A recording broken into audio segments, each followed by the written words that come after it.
What if I told you you could help tens of thousands of people live a better life without ever leaving your couch? By just clicking on a thumbnail and watching a video, you can help provide electricity to villages, rebuild entire towns, and save rhinos from extinction. It's because of every one of you supporting the Beast Philanthropy channel that we were able to accomplish all of this in 2024. We kicked off the year by traveling to a secluded village in Guatemala called Chuiziguan. The people of this remote village struggle with the basic necessities of life like clean water, safe housing, and proper education. Not to mention powerful storms that can destroy their hand-built, rudimentary homes. We want to come and help this community. We want to make a big difference for them. So in just 4 days, we built 15 new houses that are fully equipped with everything these people need to live much more comfortably. And it was finally time for these people to move into their new homes.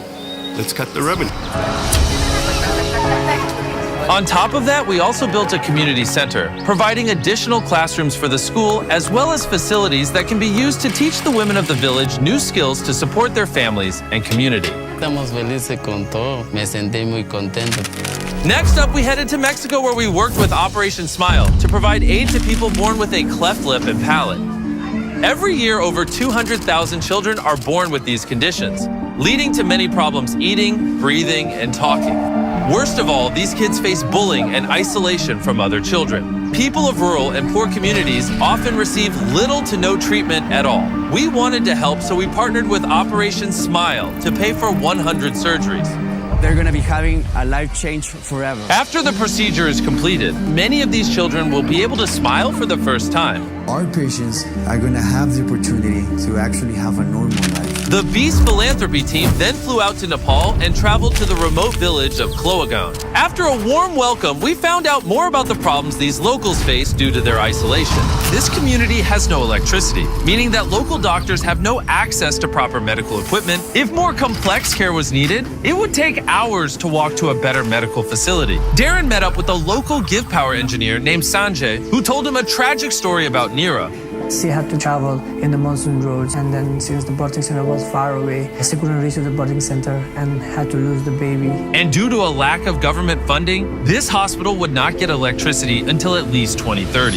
Together with our partners Give Power and the Green Program, we installed a solar power system and batteries to power the hospital, as well as provide the equipment needed to create a safe and modern birthing center. Together with the community, we turned a broken building with no electricity into a fully operational hospital that will service over 16,000 people in this community. Later that night, the whole village came to the hospital to witness the lights turn on for the first time. Are you ready? Seeing the lights come on for the first time in a community, it never gets old. Over the year, we completed 3 projects in Africa, starting off in Uganda, where hundreds of thousands of local people in rural villages live in extreme poverty. Most of these people live off of as little as $1 or $2 a day, meaning getting an education, starting a business, receiving adequate health care, or even electricity is nearly impossible. To help alleviate this problem, we teamed up with Give Directly to dispense cash grants directly to hundreds of families in a community to give them a chance to lift themselves and their families out of the cycle of generational poverty they had been trapped in. When cash goes to a community, even business in that community is boosted. This cash enables them to go for their needs. Together with Give Directly, we were able to fund around 300 local families with a cash grant equivalent to what they would earn in a typical year. For hundreds of years going back, these people have not had opportunity, but now, moving forward, they have opportunity. And they can now build a stronger future, not just for themselves, but for the generations that follow. Next, we traveled to Zambia and visited our friend Dora from one of our previous projects. 5 years ago, she moved to Mapapa along with 4 adopted children and started making TikTok videos to raise money to build a school and village for kids in desperate need. And very quickly, her account grew to over 4 million followers. And she now cares for almost 400 children. But despite her best efforts, the cost of supporting all these kids is an ongoing challenge. And along with many other problems they were facing, Dora's village was still in need of basic necessities. So we got to work and put in a well for fresh drinking water, bought Dora a brand new car so she wouldn't break down on her long journeys for supplies, installed internet so she can continue making content to generate the funds needed to support the kids, tripled their solar capacity, and rebuilt a dormitory that was destroyed in a devastating storm. So as of today, this house will no longer be called the Boys' House. It will be called the Beast Philanthropy House. Every one of us has the ability to make a difference in somebody else's life. Next, we went to Kenya, where we visited the Mara and met up with the local rangers that protect the endangered wildlife.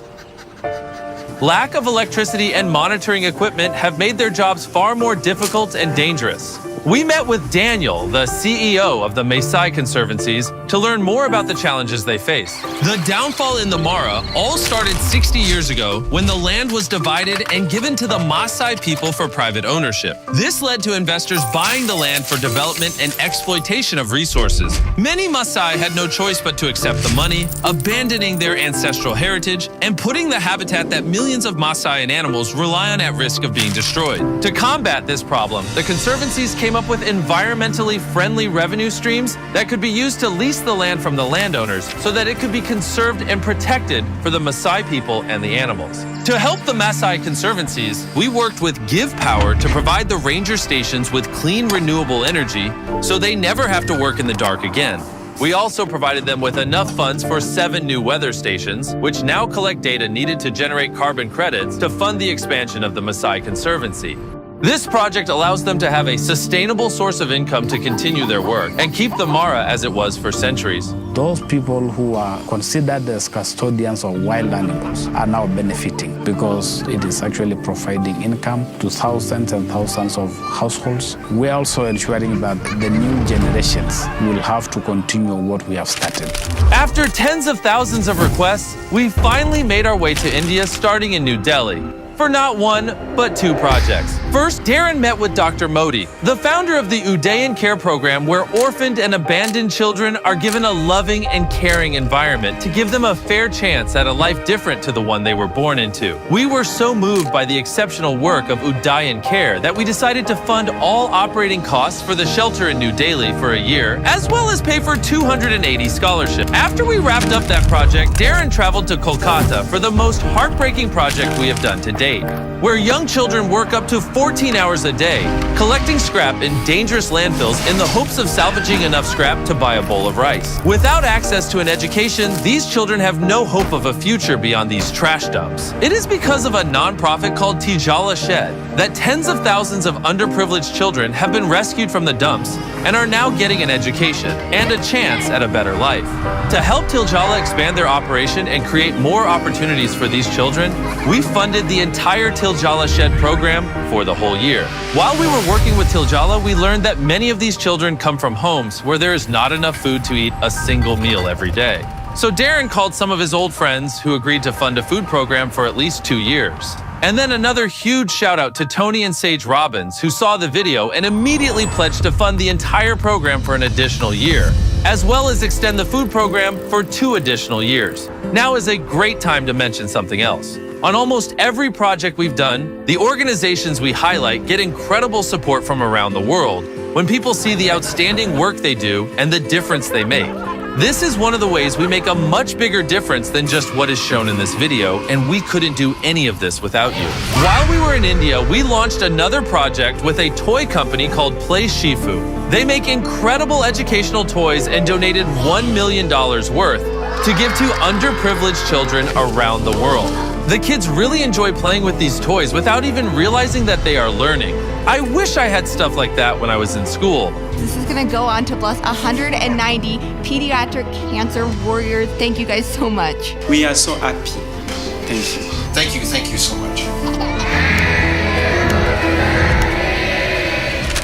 This year, we managed to complete 4 projects in America. 5 if you count the more than 20 million pounds of food we distributed to food insecure people across the country. But that is an ongoing project and we didn't make a video. It's really kind of crazy when you think about it. 4 years ago, we started with a goal of distributing 400,000 meals a year. Now we're doing over 20 million, and we are aiming to double it again next year. The first video in America was with our long-term partners at Lectric E-Bikes. Together, we gave away over 600 electric bikes across the country to people who needed transportation to get to school, work, medical appointments, and just have reliable transportation. Thank you, Mr. Beast. because now I won't be standing still. I'll be, slowly moving forward to the next goal in my life. We then visited a nonprofit school in Atlanta where the kids sing and dance in class. Ron and Kim, the founders of this amazing school, have discovered a different way to interact with kids that actually makes education fun. They have taught their method to over 100,000 teachers around the world, and the results are always the same. Incredible. So we decided to partner up with Stand Together and Victra to pay for over 200 teachers from around the country to visit the Ron Clark Academy in Atlanta so that they could take this program back to their own schools. When you affect the life of a child, you do not only affect the life of that child. Everybody that one day that child's life will have an impact upon. Every teacher needs to realize it could be in the millions of lives. But really, we just want to make great people who love others and want to use their talents to make a difference in the lives of the people that they're around. For the next project, we traveled to Texas where we met up with David. Visualize the last time you wish you didn't wake up. David was an NFL star who found a stronger purpose helping people who had suffered catastrophic injuries adapt to their new lives. This was one of the most inspiring videos we have ever done. I was presented with the opportunity to come to the Adaptive Training Foundation. It was life-changing. I don't believe there's anything that you can't do. You just have to find an adaptable way to do it. Understanding the adversity these people had faced and seeing them overcome a devastating and permanent injury only to become stronger and more confident is a great lesson to all of us for when we are faced with adversity. Together with Stand Together, we donated $250,000 to ATF so David can help more people as well as train more coaches to spread his program across the world. We're not going to make this gym about changing the world for them. We wanted to change them for the world. And for our last project of 2024, we traveled to Tampa, Florida to work with an organization who are literally giving people their smiles back. Severe dental disease robs people of their confidence, their health, and worst of all, their smiles, which are such an essential form of human interaction. And it was a certain picture that I looked at. Like, this is not me. Like, a smile to me means a lot. I've had little kids point out, going, Mommy, what's wrong with her mouth? I mean, it's embarrassing. I don't have any pictures with milestones in my kid's life because I wouldn't smile and I wouldn't be on camera. Nuvia Dental Implants donated $1 million in services to give 20 patients 1 million new reasons to smile. Our goal is to not only put smiles back on the faces of these patients, but to leave a smile on the faces of every single person we come into contact with on these projects. On behalf of everyone at Sharing Excess, thank you. Thank you. Thank you. Thank you. Thank you. Thank you to Beast Philanthropy. Beast Philanthropy. Beast Philanthropy. Beast Philanthropy has supported us in many, many ways. They've been an incredible organization. Shout out to Darren, Dan, Jimmy, man, we're so grateful for you guys. You are amazing. You are a star. Thank you, Beast Philanthropy, for your continuous support. I am so proud of the Beast Philanthropy team and everything that this charity has accomplished this year. Beast Philanthropy is not my charity, it's our charity, and we could not do any of this work without you guys who watch the channel. Just that simple act enables us to do so much more, and I am incredibly grateful for all of you that watch the channel, because genuinely, without you watching the videos, none of this would be possible. I love you all, and let's see what we can do together in 2025. There are those that give all they are and all they have to serve those in need. Dora Muno Yambi was one of the most exceptional people we ever met. Her tragic loss is devastating to so many lives she touched. Our hearts go out to all the children and staff at Footprint of Hope who lost a sister and a mother. Her legacy will live in the hearts and minds of all those who learned compassion, empathy, dedication, and courage from Dora. We love you, Dora.